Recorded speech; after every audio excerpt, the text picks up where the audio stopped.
Governments may have had some successes, but seizing Bitcoin and crypto is still very hard. It may have strong competition, but one of the most disturbing things to happen to crypto in 2022 was the Ontario Superior Court of Justice issuing a Mareva injunction. Set against the backdrop of demonstrations and blockades that paralyzed Ottawa early this year, this injunction permitted the seizure of cryptoassets belonging to protesters who had been receiving financial support in the form of Bitcoin and other cryptoassets.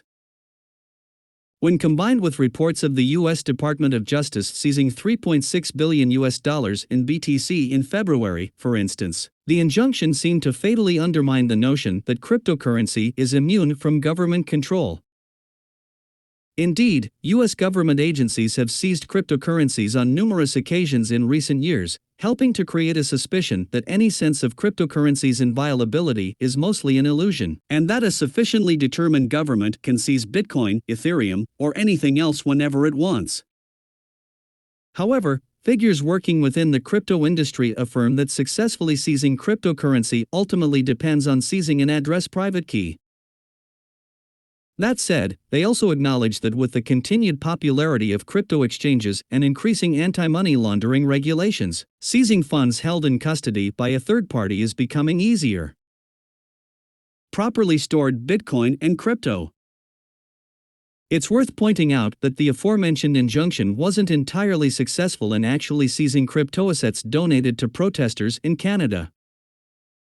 Based on the latest published information, Canadian enforcement agencies managed to freeze only 29% of the cryptoassets sent to demonstrators following the Mareva injunction of February.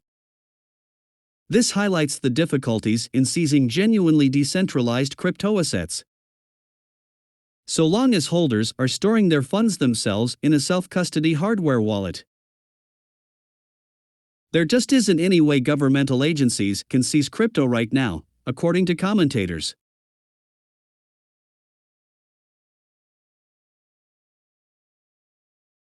The main attack vector would be seizing custodial Bitcoin holdings, which is why it's important to take your coins off exchange and learn how to self-custody.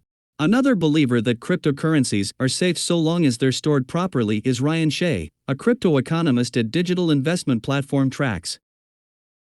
However, he points out that there are at least a couple of routes by which a government may be more successful in taking control of funds, with the above-mentioned seizure of $3.6 billion in BTC being possibly the most notable example of one attack vector.